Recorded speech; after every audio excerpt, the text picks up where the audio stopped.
you took something that didn't belong to you? What if you socked somebody in the face? Would be fun, but, right? Nothing would ever make God stop loving you. You guys get that. I want you, before today is over, to tell an old person. Now don't go up to somebody and say, hey, you're old. Can I tell you something? If you do, I'd like to be around you when you do. So we're going to sing one of your favorite songs. There's absolutely nothing that can separate us from the love of God, not even within us. So let's do that last song. It's one of your guys' favorites. Sure. Can we turn it up? I know we're trying to do it quiet for us older people. Nothing. All right. Let me hear you. Nothing. Nothing. Absolutely nothing can take your love away. Let me hear you. Absolutely nothing. What could make us separate from God? Nothing. Okay, what about in death or in life? There's one thing in this world that stays the same. There's no power and no king can do anything to take your love. Nothing, nothing, absolutely nothing, nothing, nothing, absolutely. Hey, what can take your love? Oh, let me hear you. Nothing, nothing, absolutely nothing. What can make us separate? Nothing, nothing, absolutely nothing. Death or in life, either time. There's one thing that stays the same. There's no power and no king can do anything to take your love. Nothing, nothing, absolutely nothing, nothing, nothing, absolutely nothing. You guys are. All right, so let's take a moment and everybody greet one another. All of you guys, I tell you what, if you go tell somebody that Jesus loves them, then you can come back and get a piece of candy. Everybody, take a moment and greet one another. And the worship team can.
Yes, feel free, grown-ups alike, to come and get a piece of candy. I know, you're probably thinking, could I bring candy every Sunday? And the answer is no. Wouldn't that be sad if because I was giving candy every Sunday, everybody started coming to church? That speaks volumes to why you're here. Let's try that. Next Sunday, I'm going to give out Snickers bars. Yeah, somebody's coming next Sunday for a Snickers bar. Those are delicious.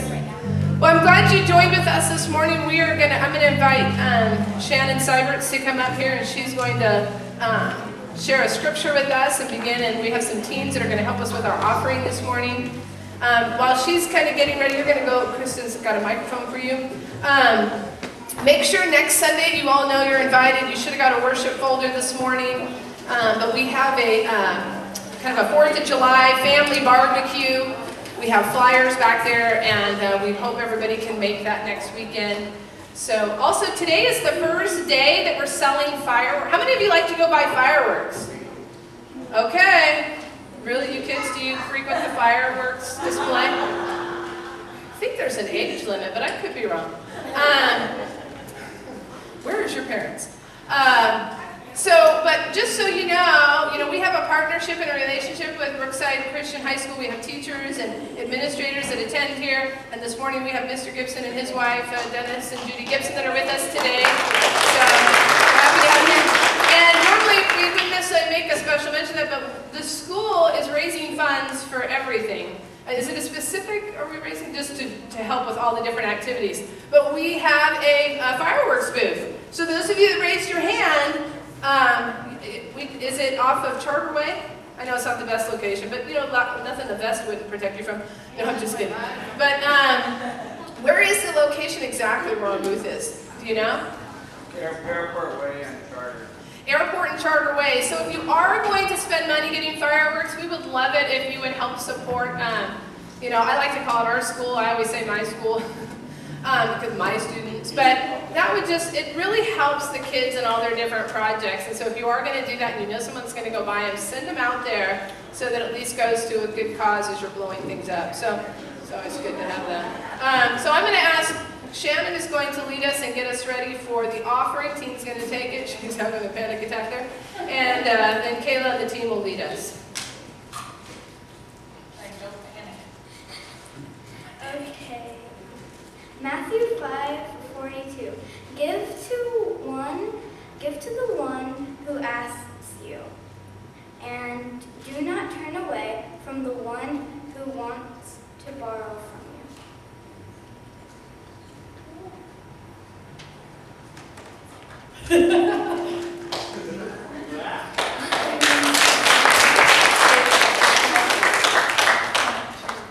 Can the ushers come up? There we go.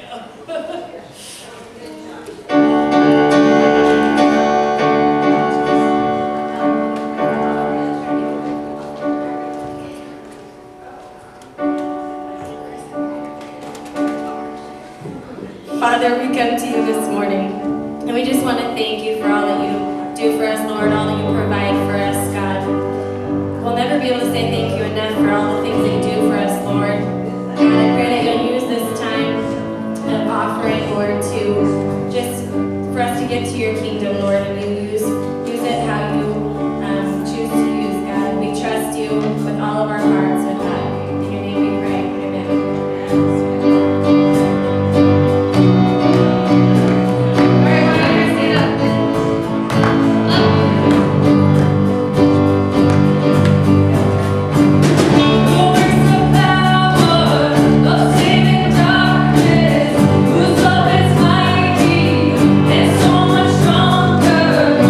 King of glory, the King of glory.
song be the prayer of our heart this morning, God. Open the eyes of our heart. God, we do just want to see you. Lord, we want to see all that you have for us, God. Sometimes it may not be our plan. In fact, most of the times it's not. But God, we know that you have a greater plan for our life.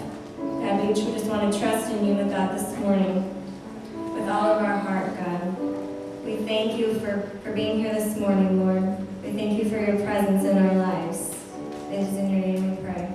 Amen.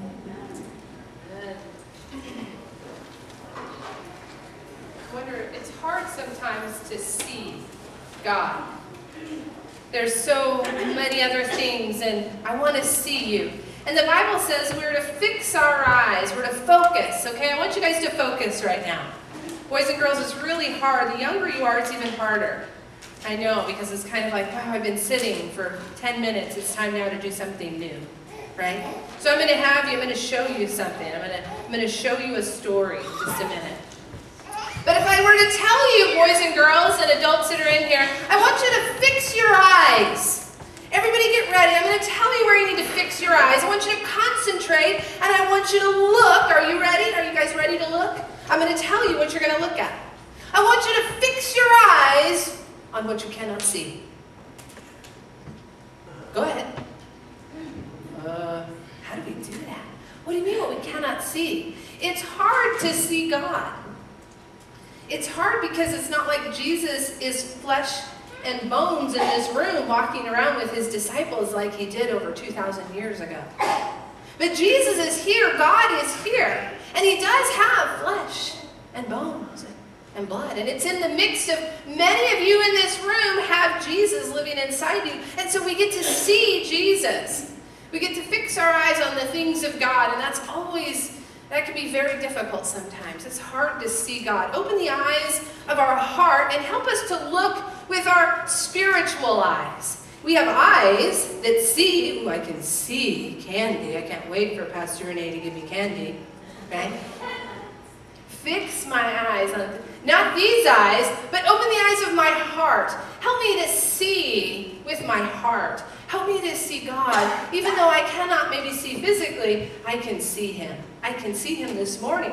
I can see him in your life, and I can see him in the lives of many of you. Many of you, I encountered Jesus this morning with a friendly hello, with a hug, with a good morning.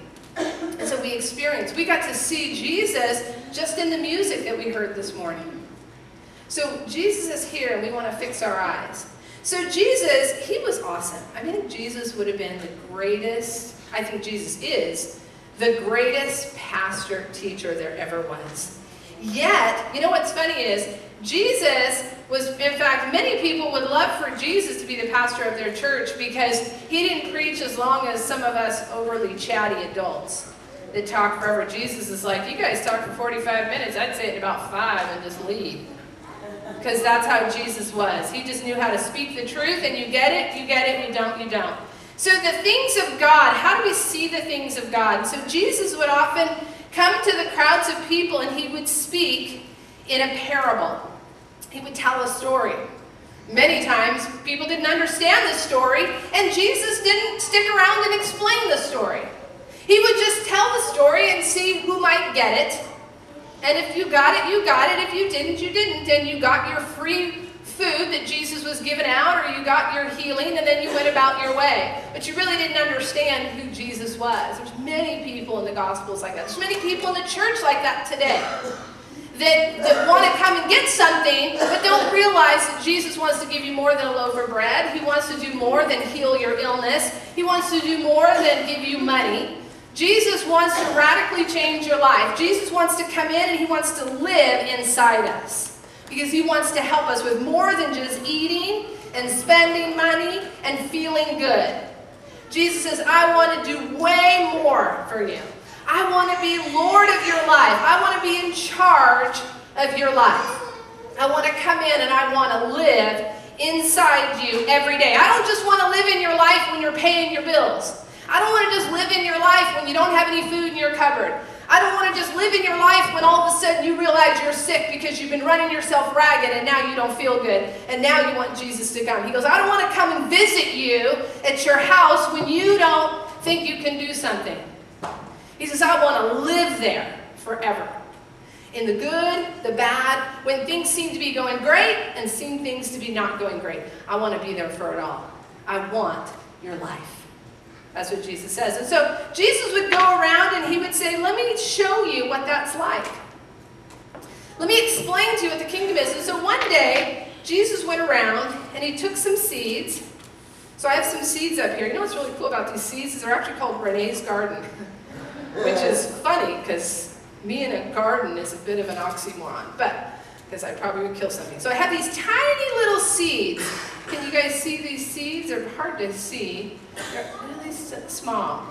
So Jesus says, he's walking around to all the people and he says, so this Christianity thing, this God stuff, well, it's kind of like this. A farmer goes out and he scatters seed. He just takes more seed, and every time the farmer goes out and he scatters some seed. I'm going to take the seed and I'm going to scatter the seed. And Jesus says, some of the seed, I'm going to put it down here so you kids can see it. Some of you grown-ups are like, I'd like to see. Can you kind of see it? Yeah. So, we have some hard path here. Can you guys see that? It's okay to stand up. Can you see that hard path? It's like a rock, huh? You see this? A bunch of rocks, right? And then this is soil, but you know what? This soil has a bunch of weeds in it. Do you know what weeds are? Not good. Weeds have no purpose except for to make work for grown-ups. That's what weeds do. And weeds grow really fast.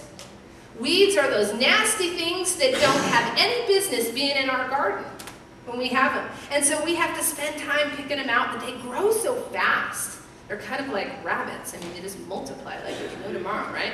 And then there's this really good soil, and I don't know if you guys can tell, but there's a strawberry growing on this one, right? There's a berry. Okay, step back, I'm going to show you stuff. So Jesus says, you can't see the seed, but I threw seed out. It looks like some seed ended up on the rock, and so Jesus says, I'm throwing these seeds out, and some of the seeds land on that hard rock. I'll pull this out so we can see it. Okay, so some of it lands on this hard thing. And Jesus says, well, that's seed.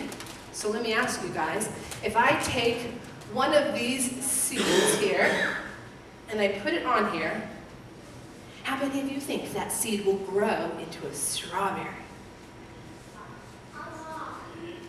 You have incredible faith. If you think that a strawberry is going to grow from this, I bet you believe in Santa Claus, right? Okay, so the seed that's on here, will that grow? No, because it has nowhere to grow. So Jesus says, some of the seed the farmer throws around, well, it lands on hard path, and honestly, a good windstorm comes and whoop, there it goes.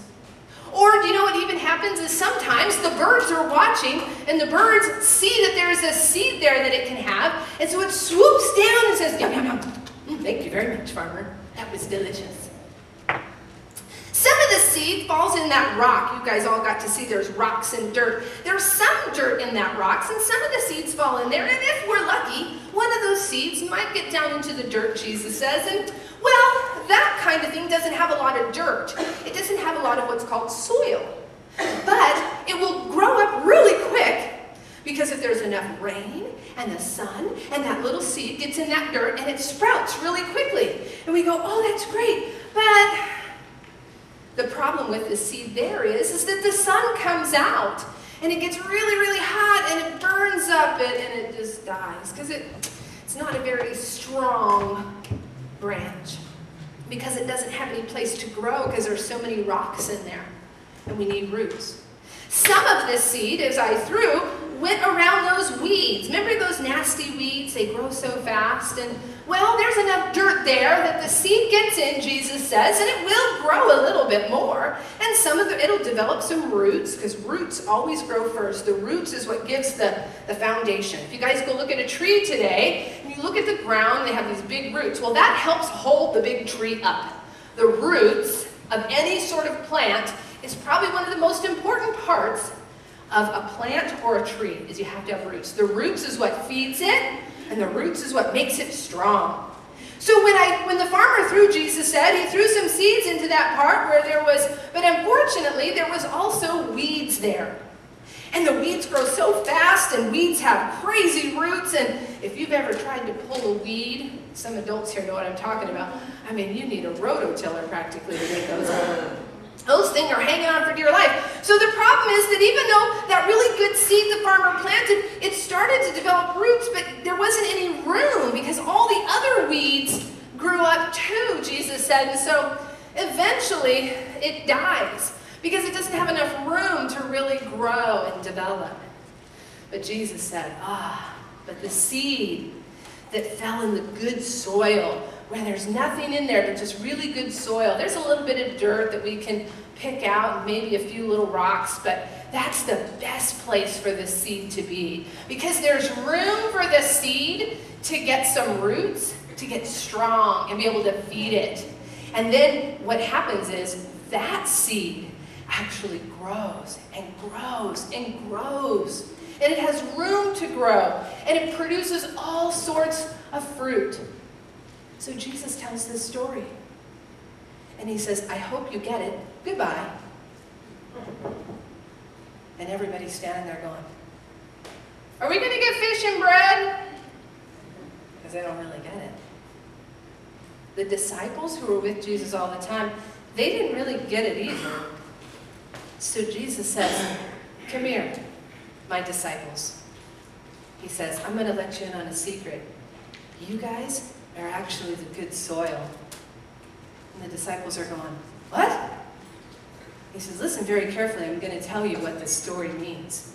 Because this story, just like I've shown you guys here, all of these things here mean something. Like this rock means something. These rocks mean something. This good soil, this really good plant that's growing strawberries, all these nasty weeds and this bad dirt here, and then the seeds. So Jesus tells his disciples, I'm going to tell you what I mean. So the seeds, you can see these a little bit better, these are actually watermelon seeds. The seeds that the farmer is planting is Jesus. It's the truth of who God is. The seeds in the story that Jesus is telling is everything that God is all about. It is everything that, this is like the truth of God when you look at this seed. And it's really crazy when you adults think about this. We've got all these little seeds that are wandering everywhere. I want you to think about something. I know you all can't see that. Can you boys and girls see that? See that tiny seed? In fact, this is what I'll do. I want you to take a seed and I want you to pass it around. Give that to somebody. After you look at it, show it to somebody. That's just lint from the carpet. That works too. You don't know the difference? Here you go. You see the seed? Here, I'll give you one. Go show that to somebody. Now, I want to tell you something about that seed. Think about something. You see how tiny this seed is? You all can't see it, but it's in the palm of my hand, and it's a very small seed. Here's what's crazy, and I need y'all adults to stay with me. They have attention deficit order problems too. Boys and girls, are you ready? See that seed? You see how small that is? Everything. Now, have you ever seen a watermelon? You ever seen a big watermelon? How many of you eaten watermelon before? They're delicious. I think I'm going to need to get one today, right? Watermelon. You see this seed? Guess what's within this seed? Probably about 5 watermelons.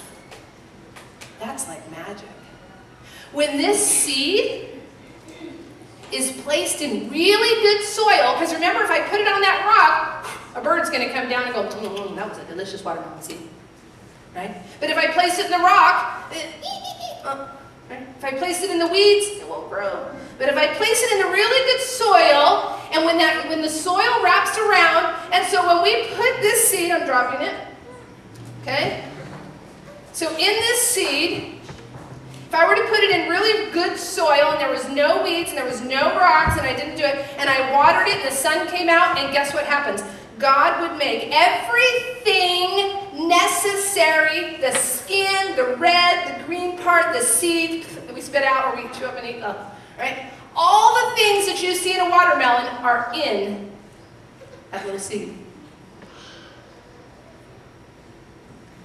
Do you know, grown-ups, that in the seed of truth of God that is planted in your life, everything necessary for the truth of God is within that one small seed. Everything. It's not like, well, I just got a little bit of God when I said yes, and so I'm hoping to get some more next year. And I'm hoping to get some more in a few months. Maybe if I read my Bible, I'll get some more seeds. It only requires one seed. But in that one small seed, in this seed of truth of who God is everything necessary for us to become and receive all the fullness of God. To become full of all of the Spirit of God. In this seed, in the seed of God's truth, which seems so small, so simple, so insignificant, has everything necessary for you to love the way God loves. Think about that for a minute. Some of you struggle to love. But everything in there gives you everything you need, number one, for you to begin to receive God's love, and it has everything necessary for you to give God's love. Do you know everything within that seed? Some of you cannot remember the last time you experienced genuine joy, even in the midst of being broke, even in the midst of being hungry, even in the midst of losing a loved one. Whatever it is, you do not remember the last time that even in your greatest trial, you could experience a joy that comes from deep within you. Within the small seed of truth of God, there is that joy. There is that peace. Do you know the very thing that every person ever prays for is patience? Do you know within that seed has patience? There is a peace that goes beyond our understanding, that we can experience an absolute place of true contentment, which is peace. Amen. Kindness, gentleness, faithfulness, goodness, self-control. These are the fruits of the Spirit. Most of us know these. Some of you kids have memorized all of these 9 fruits. Within the seed of truth is everything necessary for us to experience those fruits. Wow. That one tiny seed. Can you see it? Can you experience it? It seems like this little seed, it's hard to imagine, doesn't it, boys and girls, that I could get 5 watermelons out of that little seed. That's crazy. It's crazy to think that everything necessary to grow a big, green, and red, and delicious fruit, 5 of them, with that little seed. It seems like that little seed wouldn't be possible. Jesus said it's kind of like the seed of his truth planted in our life, in the soil of our life, which that soil represents our life, is like the seed of a mustard tree. In fact, this one that I gave you guys, the little black ones here, little tiny, you can barely see them, this is a mustard seed. Looks like a poppy seed, this little black seed. Looks just like what you eat in your muffins, your poppy seed muffins, is a mustard seed. You know that Jesus said that the planted in our life, it's when that little seed is planted and it's watered and it grows, that little mustard seed becomes one of the largest of the plants, Jesus says. It's so large the bird can come and perch on its branch, means it can sit on its branches and it will not break. Wow, within that little seed. It's hard to imagine that all of that can come from one simple truth. The truth of who God is, living in us. It's hard, but it is not impossible. It simply requires faith. Does anybody know what faith is? Does any of you kids know what faith is? All right, it's up there. Let's bring that up. Okay, those of you that can read, kids, and the adults will read it with you. Let's read this, you guys. Read it so that the kids can help. Let's hear it, guys. Now, faith is confidence in what we hope for and assurance about what we do not see. About what we do not see. That's faith, boys and girls. That's faith, moms and dads and grown-ups, is being confident. I am absolutely hopeful that Jesus Christ will grow and work all things out to His glory, to His credit, and to His good in our world. And I am certain, even though I cannot always see it, I am certain that the truth of God that has been planted in my life, the truth of God that's planted in my life will produce for me patience. It will produce for me a peace. Even though I don't experience it now, I know that the truth that I received when Jesus Christ came to live in my life, not visit me, but came to live in my life. We don't visit Jesus on Sunday, folks. He lives with you. Stop leaving Him here when you go home. He wants to go with you in every area of your life. The ugly, the shameful, and the beautiful, and the fun. He wants to go with you. You need to know, even though it's hard for you to even imagine, how can I get to the place where I experience that joy, that peace, that patience, that goodness, that faithfulness, that gentleness? How do I get to the place that I don't want to take off that person's head when they are not really kind and wonderful like me? If only everybody were like you. You know what the reality is? They are. Right? I am absolutely certain that even though I don't understand it, the truth of God, when He came to live in my life, will, even though it's hard to imagine, He can grow that in my life. Even if I never see it. That's faith. Our children and youth volunteers here at First Church have that faith. And you know who you are. They believe that in the tiny seed of the most powerful, life-changing truth will bring about a harvest of good in the lives of those they serve, in the children and the youth. So the seed is the truth of God, and it's His salvation in our life. That seed is being scattered all the time. It's being scattered right now. It's being scattered right now. So Jesus says to His disciples when they go, "What are you talking about?" And in Matthew 13, I think I have it up here. So Jesus says, let me explain it means. When anyone hears the message, remember that seed? What's the seed? The seed is the truth of God, that He loves you and He wants to live with you and He wants you to give your life to Him. That's the truth. You sit there and say, boy, it's so simple, isn't it? That's why they get it and you don't. Okay? So when anyone hears the message about the kingdom, meaning about that good news, that powerful truth, and does not understand it, the evil one will come in. Remember, there's a bird that comes in. The evil one comes in and snatches away what was sown in their heart. Okay? This is the seed sown along that hard path. So there are some boys and girls, people in here right now, and their heart is hard. Yes, there are people in this room right now. I don't know who. But with this many people in a room, there's always going to be somebody that they're hearing it, and they're like, yeah, that's pretty good. She's kind of entertaining and funny to watch. Right? I'm kind of funny looking. So it lands, and they go, yeah, whatever. Gone. They're going to go back and do whatever because they didn't really fully get it. It just kind of fell on a hard thing. So the seed can't do anything. It's not the seed's fault, and it's not the rock's fault. It's just they don't go together, right? You don't plant things on a rock. And there's some people, when they hear things about Jesus, they go, yeah, Jesus is great, it's fine, whatever. But it doesn't matter to me because I don't understand it. I mean, I kind of get the words that are coming out, but other than that, I just don't get it. And so that's the people on the hard path. The seed that falls on those rocks, remember, boys and girls, the rocks? It refers to someone who hears the word and, oh, they get so excited. Oh my gosh, I love Jesus. And they're just so excited, and they're just, yes, I'm going to say yes to Jesus. They're the people that will come to the altar, and they're going to receive Jesus in their life. And so it says, those following there is someone that hears and they receive it with joy. They're excited. Back it up. Go back. Okay? It says, since, remember, what did I say makes a tree strong? The roots, right? But unfortunately, there's no room for roots because there's all these rocks. Right? There's all these other things going on in people's life. There are some people here, boys and girls, that are hearing the truth today, that seed that I'm throwing out right now, and they're like these rocks with the dirt. They have so much stuff going on that there's really not room for the roots to grow. So even though they're excited, and it sprouts up and they get, and he says, but since they have no root, it doesn't last very long.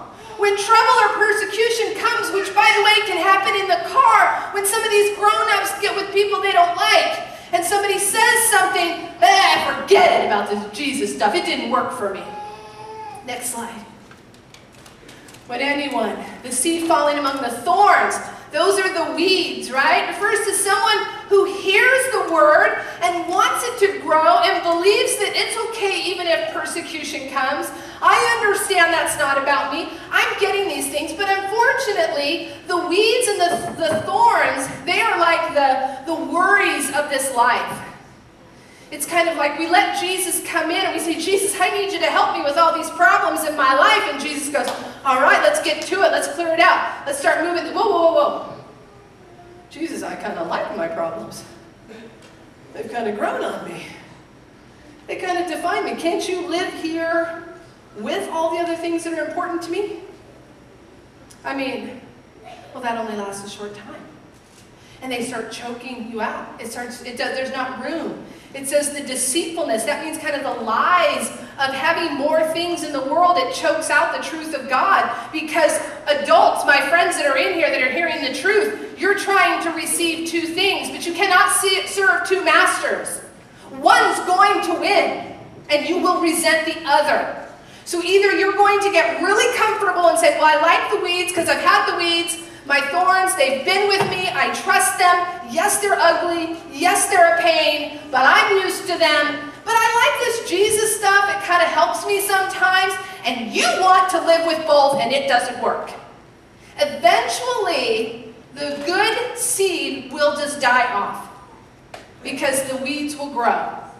Okay? But the seed that falls on good soil, that's the good soil where that vine is growing, you guys, refers to someone who hears the word and understands it. This is the one who produces. This is where fruit starts to grow. This is the person that although they probably have things, guess what?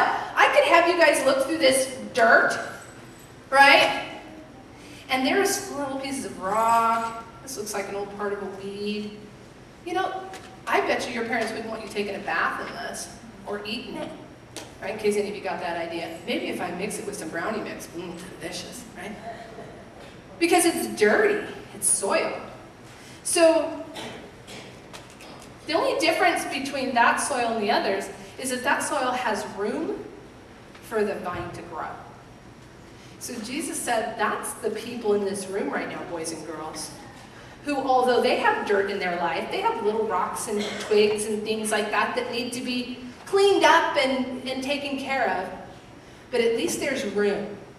These are the kind of people that want to hear God's truth. These are the kind of people that say, I want you to pull that weed. I want those thorns out of my life. I choose the truth of God, not the lies.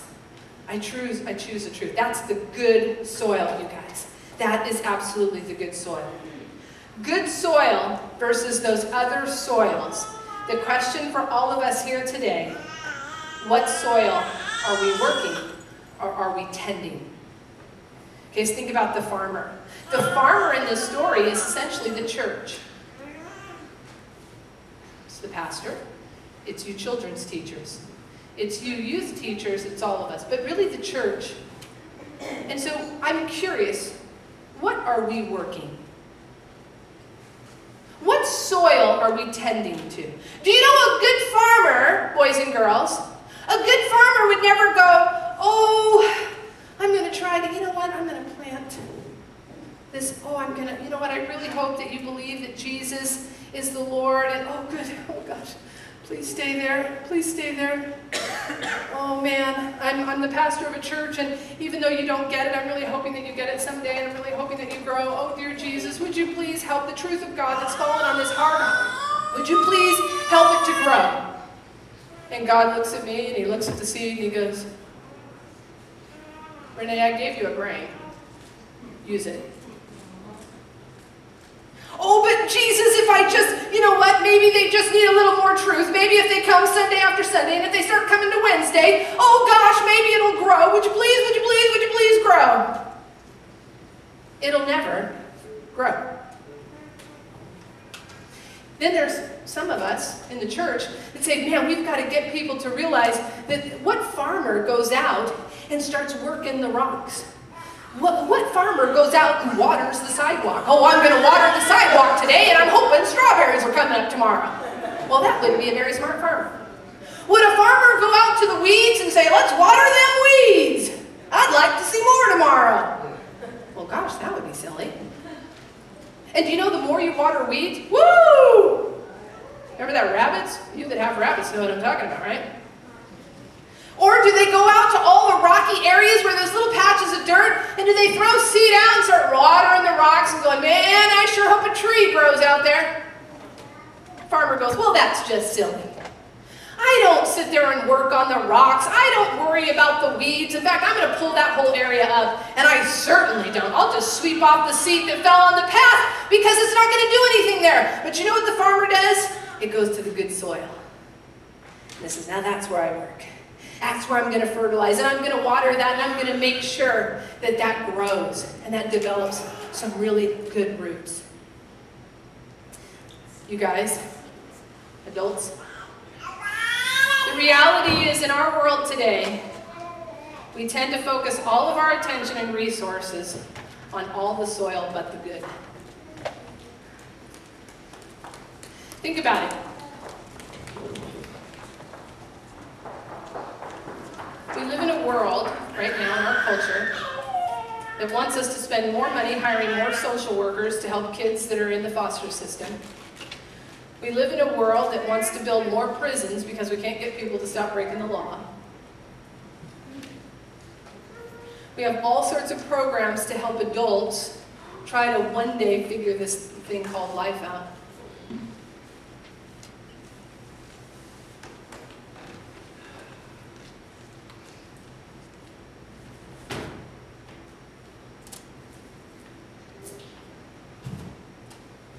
And all the while, sitting before you, overly active, can't sit still, but the greatest soil in this room is sitting right here.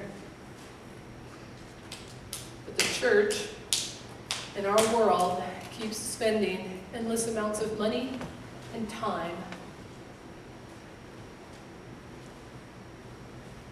trying to get adults who aren't interested to get better.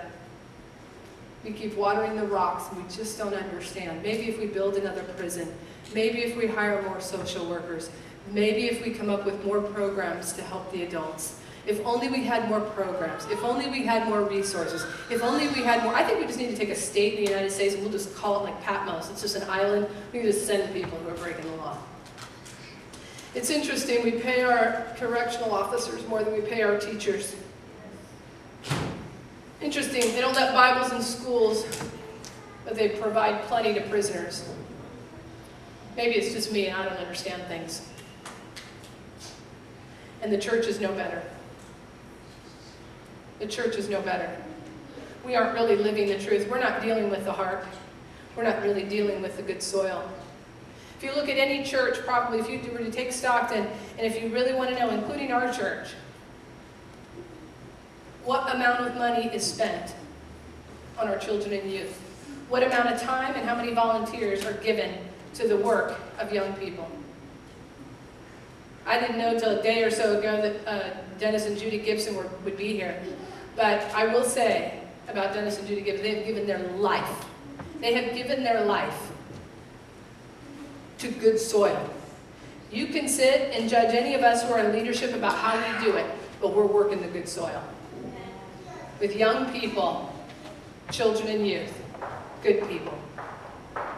You know, it's interesting, we do tend to focus most of our attention on all the resources but the good soil. Do you want to know what's funny too?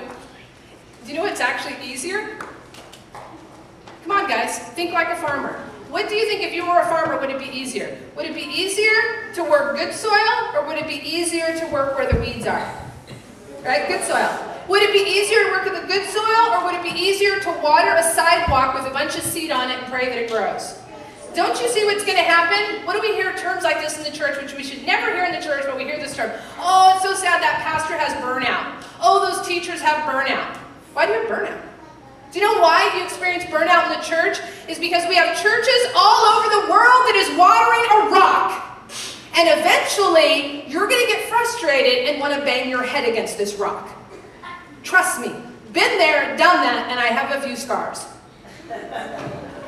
Because it took me a while to figure this out. Because as a pastor, it's easy to try to do that.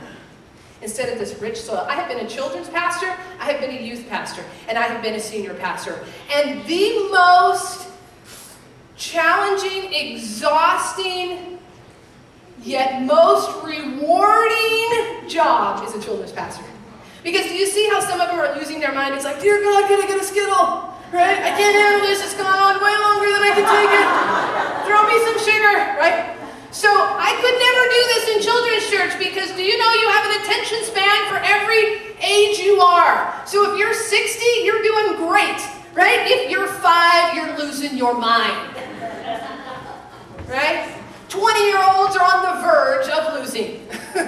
They've just about checked out. You know, I think that's my bladder. I can get up and move and go to the bathroom. That'd be something I could do for 5 minutes, right? Although the most challenging because it takes the most work. Do I have a children's worker that can say amen? Amen. There you go, right? But I tell you what, you want to see the roots grow and the vines and the fruit that comes from working good soil. Children's and youth ministry.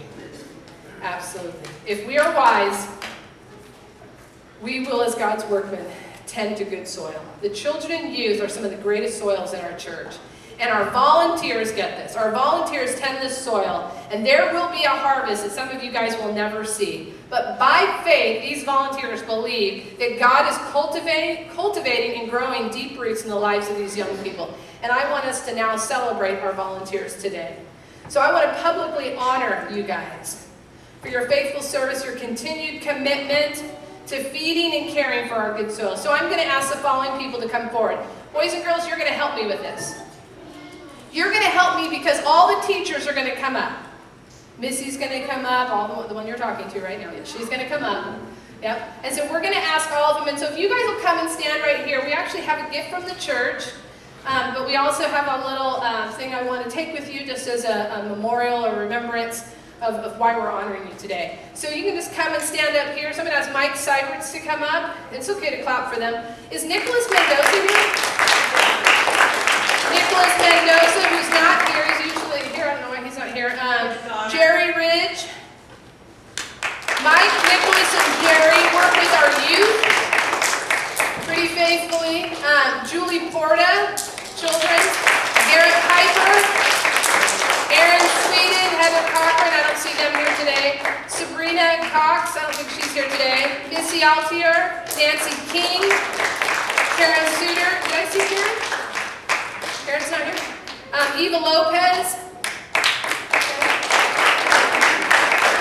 So, we have, oh here, let me give you those. That's just a small token. Mike and Julie have one different. So you won't be, you'll stand there looking forever, you won't see theirs. So just move on to Garrett. There you go. I have something special for them. So I do want to, though, we have in there a little Starbucks treat for you guys to go get Starbucks. If you don't, I guarantee you there's somebody here to buy it off you and give you some money for that. And so that's just a small token, and I'm going to give you this as well. I do want to make a special recognition and to give another token, just to at least give a gift card to them and that sort of thing. There's people here that you step up and you're willing to serve, even though you may not serve for 3 months at a time, or you're not here all the time with the kids, but when we need somebody, we can call and you're willing to fill that position. And I know Debbie Tolman and Nathan both have done that, and so I'll ask you guys to join us up here as well.